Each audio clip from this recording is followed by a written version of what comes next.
ఉన్న ఒకటి రెండే ప్రాజెక్టులు. ఒకటి బచావతి పెడితేనేమో జూరాల గతి అది. అప్పుడు చంద్రబాబు నాయుడు గారి స్లోగన్ సమైక్య రాష్ట్రంలోనే సమగ్ర అభివృద్ధి. నేను ప్రథమ మహాసభకు పాలమూరు జిల్లాకు పోయినా. మహబూబ్నగర్ టౌన్లో పెట్టాం. పెద్ద భారీ మీటింగ్ జరిగింది. దాదాపు 70-80 మంది వచ్చిండ్రు. ఆ మీటింగ్లో నాకు బాగా కోపం వచ్చి, ఏమయ్యా చంద్రబాబు నాయుడు, అప్పటికి ఏంటంటే కర్ణాటకకి కొంత ముంపు ప్రాంతం ఏమిటి దూరాల ప్రాజెక్టులో ఏంటంటే కొద్ది ముంపు ప్రాంతం కర్ణాటక రాష్ట్రంలో ఉంటుంది. ఒక 13 కోట్ల రూపాయలు వాళ్ళకు కాంపెన్సేషన్ కట్టాల్సి ఉండే. కట్టడు, ₹1 కట్టడు. ఏమయ్యా చంద్రబాబు నాయుడు గారు, నువ్వు దత్తత తీసుకున్నావు, కథ తీసుకున్నావు, డైలాగులు చెప్తున్నావు, ఇక్కడ చచ్చిపోతాను జనము, బొంబాయికి వలసలు పోతుండ్రు. ఇటువంటి పరిస్థితులలో కూడా కర్ణాటకకు డబ్బులు కట్టడానికి డబ్బులు లేవా? ఇదేనా సమైక్య రాష్ట్రంలో సమగ్ర అభివృద్ధి అంటే? బట్టిగా బ్యారేజ్ ఆ గోడ లెక్క కట్టిన విడిచిపెట్టేది చూసి తమాషా పడన్నా అని చాలా తీవ్రమైన విమర్శలు చేశాను. మోకాళ్ళ మీద పరిగెత్తి కట్టిండి చంద్రబాబు నాయుడు. అప్పుడు ఆ కర్ణాటక చెల్లించాల్సిన కంపెన్సేషన్ ఏదైతుందో మోకాళ్ళ మీద ఉరికి నా దాడి తట్టుకోలేక కంటిన్యూగా పెట్టిన. దాని తర్వాత చంద్రబాబు నాయుడు పార్టీకి సంబంధించిన ఎమ్మెల్యేనే ఆర్డీఎస్ దగ్గర బాంబులు పెట్టి పేల్చేయడం, అది మీ అందరికీ కూడా తెలుసు. బాంబులు పెట్టి పేల్చడం 2 సార్లు 3 సార్లు పేల్చారు. నేను ఫస్ట్ ఉద్యమంలో తెలంగాణ ఉద్యమం స్టార్ట్ అయిన తర్వాత నేను ఎంచుకున్న ఎజెండా, నా ఎజెండాలో మొదటి పాదయాత్ర నేను చేసినటువంటిది జోగులాంబ టు గద్వాల పాదయాత్ర చేసిన. ఈ అన్యాయం సంగతి ఏంది అని దాన్ని ప్రజలలో ఎండగట్టాలని చెప్పి, గవర్నమెంట్ కూడా ఒత్తిడి తేవాలని చెప్పి, ఎందుకు తెలంగాణ ఉద్యమం చేస్తున్నామనేది లోకానికి తెలియాలని చెప్పి నేను జోగులాంబ టు గద్వాల పాదయాత్ర చేసిన. దాన్ని మొత్తం అసలు కంప్లీట్ 80,000 ఎకరాలకు బారాల్సినటువంటి ఆ ఆర్డీఎస్ కెనాలు 15,000 ఎకరాలు, 10,000 ఎకరాలు, 20,000 ఎకరాలకు వచ్చింది, తగ్గిపోయింది. అడిగే నాతుడు లేడు. నేను అంతకు ముందే పాదయాత్ర కన్నా ముందే స్వయంగా మేమందరం జిల్లా మహబూబ్నగర్ జిల్లా నాయకులు నేను కలిసి ఆర్డీఎస్ హెడ్ వర్క్స్ ఎక్కడ ఉంటాయంటే కర్ణాటకలో ఉంటాయి, రాయచూరు దగ్గర. అక్కడ దాకా పోయి మొత్తం ఆశాంతం ఆ కాలువ పొడవుతో తిరిగి అర్థం చేసుకొని ఆ తర్వాతనే నేను గద్వాల మన ఆలంపూర్ టు గద్వాల పాదయాత్ర పెట్టాం. తిరిగి దాన్ని ఎక్స్పోజ్ చేసినాం. అప్పుడు అక్కడ గొడవ చేస్తే మళ్ళీ అప్పుడు జూరాల లింక్ కెనాల్ని మొదలుపెట్టింది చంద్రబాబు నాయుడు. జూరాల టు ఆర్డీఎస్కు లింక్ కెనాల్ అని మళ్ళీ డ్రామా కట్టి, అంటే ప్రతిసారి ఏమార్చడము తెలంగాణ ప్రజలను ఒక రకమైన దగా చేయటం తప్ప రాలే, ఒక డ్రాప్ వాటర్ రాలే, ఎప్పుడు రాలే. సరే కొట్లాడుతూ పోయినాం. ప్రజలు బాగా కలిసి వచ్చిండ్రు, సందర్భం కలిసి వచ్చింది, తెలంగాణ అదృష్టం బాగుంది, తెలంగాణ రాష్ట్రం ఏర్పడింది. ఇదంతా కూడా మీకు అన్నముందు జరిగిన చరిత్ర, ప్రతి ఒక్కరికి తెలిసిన చరిత్ర. ఇది ఏం కొత్త స్టోరీ కాదు, కల్పిత కథ కాదు, పుట్టించి చెప్పేది కాదు.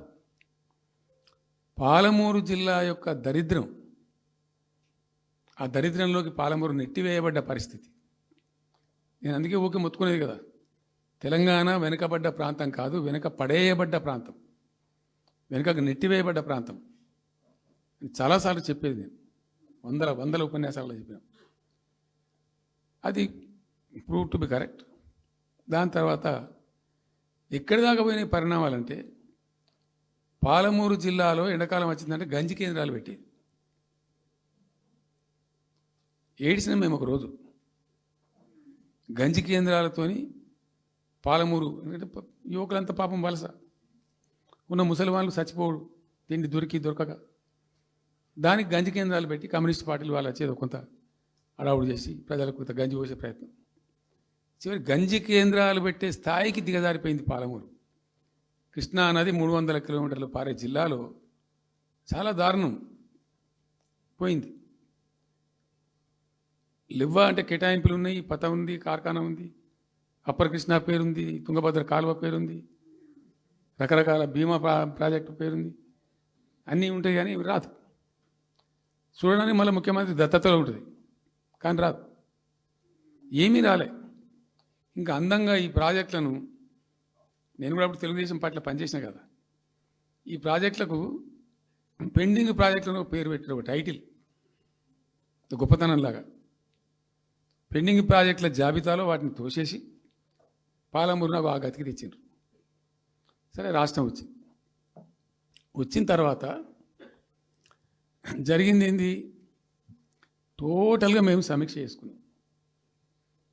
గోదావరి ఏంది, గొంగడ ఏంది, కృష్ణ అయింది, మనకు రావాల్సిన వాటా అయింది, దగా జరిగింది ఎక్కడ, ఎట్లా సరిదిద్దాలా, ఎట్లా మన ప్రయాణం ముందుకు పోవాలా, ఏం జరగాలి అని ఆలోచన చేసినాం. చాలా తీవ్రమైనటువంటి మదన పడ్డాం. టాప్ ప్రయారిటీలో ఈ జిల్లా ఆదుకోవాలి మనం. అత్యంత భయంకరమైన కరువు ఉంది ఇక్కడ, కొంచెం లైన్లో పెట్టుకోవాలి. ఇప్పుడు మన సొంత రాష్ట్రం కాబట్టి మనకు ఆ ఇబ్బందులు ఉన్నాయని చెప్పి మా ప్రస్థానం ప్రారంభించాం. మొట్టమొదలు యుద్ధ ప్రాతిపదికన ఏవైతే పెండింగ్ ప్రాజెక్టులను పెట్టినరో వాటిని రన్నింగ్ చేసినాం. వాటిని అన్నిటికని నెట్టెంపాడు కావచ్చు, భీమా కావచ్చు, కల్వకుర్తి కావచ్చు, అన్నిటిని కూడా బ్రహ్మాండంగా లైన్లోకి తెచ్చినాం. తెచ్చి స్టార్ట్ చేసినాం. నికరంగా 6.5 లక్షల ఎకరాలకు ఆయకట్టు తెచ్చినాం ఆ పాలమూరు జిల్లాలో. మా గవర్నమెంట్ ఉన్నప్పుడే. ఇది అక్కడ ప్రజలందరికీ తెలుసు, అందరికీ తెలుసు, ప్రతి వాళ్ళకి తెలుసు. సామర్థ్యాలు పెంచుకున్నాం కొన్ని. నెట్టెంపాడులో భాగంగా ఒకటి రేలంపాడు రిజర్వాయర్ ఉంటుంది. అది జస్ట్ 1.5 TMs, 1/4 to 2 TMs అది ఉండే. నేను రివ్యూ చేసి అక్కడ రైతులతో మాట్లాడి, మీకు పంట పండదు, కష్టమవుతుంది కాబట్టి దీన్ని కొద్దిగా పెంచాలని చెప్పి డబుల్ ద సైజ్ చేసినాం, 4 TMs చేసినాం, పంట పండాలి కాబట్టి. అట్లా రకరకాల చర్యలు తీసుకొని దాని ద్వారా ఆ కల్వకుర్తి ఇరిగేషన్ ద్వారా, ఈ నెట్టెంపాడు ద్వారా, బీమా ద్వారా, బీమా phase 1 phase 2 ద్వారా అన్నీ కలిపి 6.5 లక్షల ఎకరాలకు. వాస్తవం చెప్పానంటే ఎంత దుఃఖభాజనం అంటే, ఎంత బాధాకరం అంటే, కృష్ణానది 300 కిలోమీటర్లు ప్రవహించేటువంటి పాలమూరులో 30,000 ఎకరాలు కూడా పారకం లేదండి. RDS అన్ని కలిపి లేదు, అసలు రావు, నీళ్ళు రావు, కాలువ లేదు, పొలం లేదు, ఏం లేదు. అందుకే అది వలసల జిల్లా అని పేరు ఎందుకు వచ్చింది పాలమూరుకు? ఎందుకు వలస పోతారు ప్రజలు? ఎంత కంపల్సరీ ఉంటే పోతారు, ఎంత దుఃఖం ఉంటే పోతారు, ఎంత బాధ ఉంటే పోతారు. ఆ విధంగా ఒక 6.5 లక్షల ఎకరాలు దానికి తెచ్చినాం. మిషన్ కాకతీయలో కొద్దిగా ప్రయారిటీ పెట్టి, భౌగోళికంగా బాగా విశాలంగా ఉండే జిల్లా కాబట్టి ఇప్పుడు కొత్త జిల్లాలు తీసుకున్నాం, కానీ ఆ రోజు అది పెద్ద జిల్లా.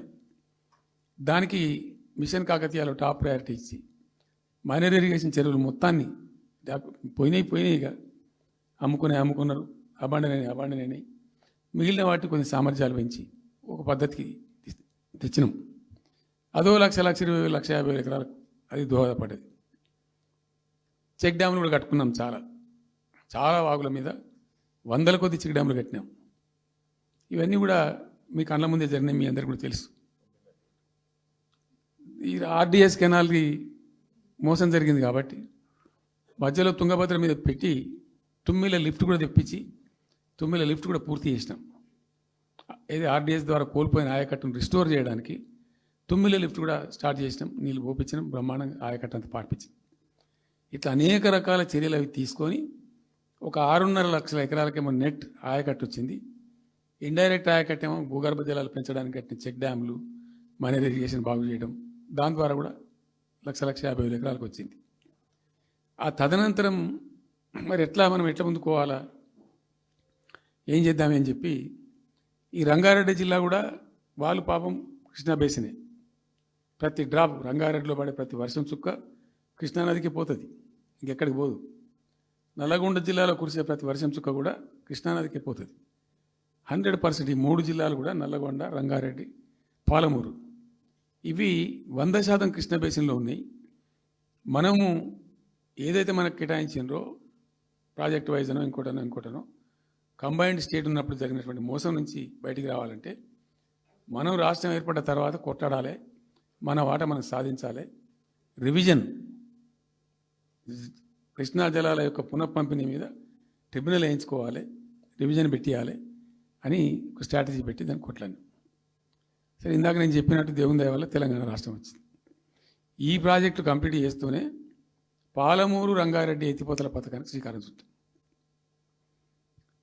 యాక్చువల్ ఫ్యాక్ట్ ఏంది, పాలమూరు రంగారెడ్డికి మేము ఆ రోజు మనసులో ఇంటర్నల్గా మాట్లాడుకొని డిపార్ట్మెంట్ కావచ్చు, క్యాబినెట్ కావచ్చు, వితిన్ ద పార్టీ కావచ్చు, ఆ జిల్లాల నాయకులతో కావచ్చు. మా స్ట్రాటజీ ఏంది? పాలమూరు రంగారెడ్డి ఎత్తిపోతల పథకానికి 170 టీఎంసీలు తీసుకోవాలి. This was the strategy of BRS government. ఎట్లా, ఎక్కడి నుంచి తీసుకోవాలా? అనేక ఆంక్షలు, మాటలు బట్టి డైలాగులు, ఏపీ నుంచి వచ్చే వ్యతిరేకత, ఇవన్నీ దృష్టిలో పెట్టుకొని ఏం చేసినాం?